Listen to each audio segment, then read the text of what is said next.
So a week or two ago, we had a conversation about power grids in the context of the smart thermostats that were being locked for customers because the power grids couldn't keep up with the demand. This story is going to talk about the impact of electric cars on local power grids for today's not so critical update.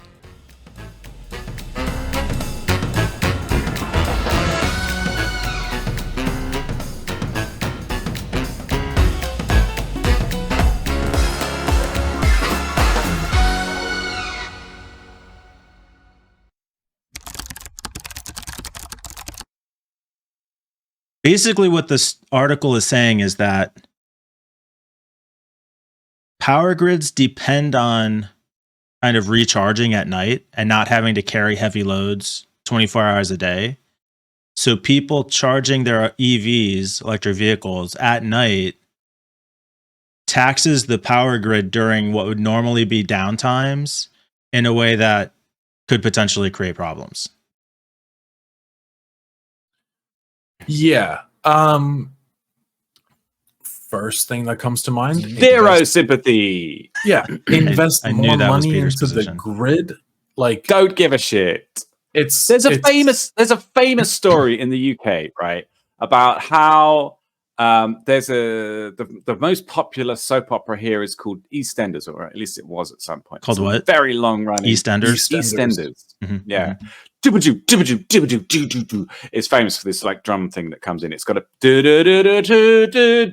Like everybody grew up listening to this little theme tune. It's got a picture of the Thames and whatever. EastEnders, and it has actually I don't know if it's this show because I think that might be on the BBC, which doesn't have ad breaks. But there's a show which has an ad break in the middle, and it caused serious problems with the electrical grid because everybody went to go and put their kettle on, and at like 45 minutes past 6 every evening there was this massive power surge where everybody put their kettle on, and the companies dealt with it. They anticipated this. I mean, significant 20 million people turning their kettle on at the same time causes issues, right? That's comedy. So yeah, it's so British. Yeah, I know, but these kind of things are like the reality of running a utilities company. You have to kind of predict these when these things are happening. So if the trend is now that everybody is charging overnight and it's causing things, fucking, figure it out, guys. Yeah, I don't understand how this is even being talked about. Like, you guys all want EVs nationwide, then upgrade the infrastructure. Like, it's not like we can't produce more electricity. We literally can upgrade the infrastructure. I don't understand. It's the same, this reminds me of, and this is a pitfall of America, is when the United States government handed the 3 major internet service providers billions of dollars to upgrade nationwide to fiber. And the ISPs said, no, fuck you. We have copper in the ground. We have coax in the ground. Why would we ever do that when we can use these slightly inferior technologies to provide internet to all 300 plus million people? Why would we? No, we're going to pocket this money and fuck you. That's what they said. Now we have to pay for it by being behind every other developed nation in the world who has fiber available. My grandmother, 90 plus years old, lives in the middle of nowhere in Sweden, has 100 megs up and down to her house. She doesn't even have a computer. The only reason she has fiber connected to her house is so that her landline still works because it goes off voice. Yeah. I'm not kidding. I love it. She's never used a computer in her life. And she has fiber connected to her home. Again, middle of nowhere, countryside Sweden. How is it that we're in cities in America, are still using AT&T's copper and Xfinity's coax? That it's so absurd. This is a very US centric story as well. Like it's America, like all over.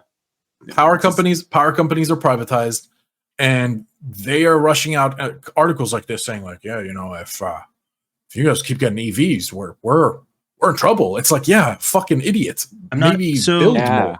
So a couple things. One is we don't know who sponsored this study. It's entirely possible it's meant to be a hit job on EVs and make people think, oh, maybe I shouldn't get an EV. Don't know if that's true or not, but the motivations of who wrote the article and the motivations of the people who did the study are relevant. Are relevant. Also, though, just fixing the power grid is not a trivial project. we had a new what do they call it? A transfer station or I forget the name of it. It took years for them to build that thing, and that was just one piece of infrastructure. But the bigger problem is with the U.S. energy grid is the way it's regulated. Energy prices are essentially fixed by the government, and the only way power companies make money is by building new infrastructure. So they are highly incentivized to keep improving the power grid, but also it's a totally corrupt system. So lots of challenges.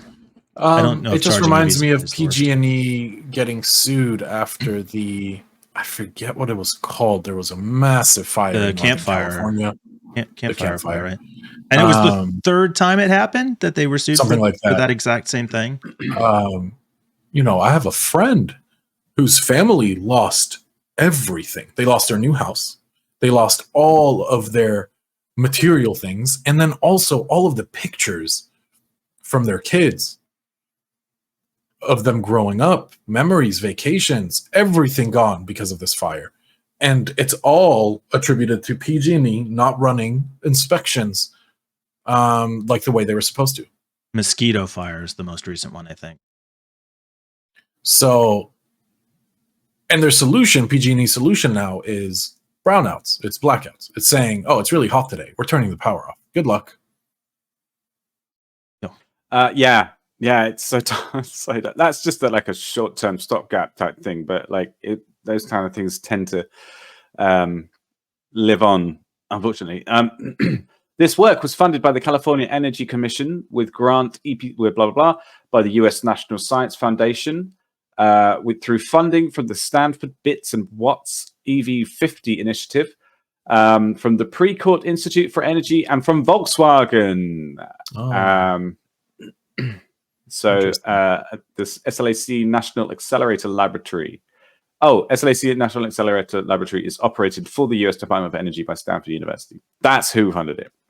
And I imagine that Volkswagen were a significant contribution to that. Yeah, for sure. I also imagine that Volkswagen and all of the other car groups are, they're very in the middle of, are not sure which path to take. The whole world is screaming EV, and they're like, but look at all these nice, fancy gas-powered cars. It's a tough one for sure. It's a tough issue. No, I disagree. It's not tough. No. What I'm saying is it's tough because America is literally bigger than Europe. Upgrading all of Europe's infrastructure in time will be challenging. But figure it out. You're one of the most powerful countries on earth. Even if there was a will to do it today, it would take a decade. Years. Yeah. I'm skeptical about that. I mean, I think it probably will take a decade, but I think if there was sufficient will, it could be done a lot quicker. This is the one thing that gives me hope about the global energy. No? Okay. All right. No. If we started today and everybody wanted to do it a decade, but there's no appetite to even do that today. Right. Well, we'll see. We will see.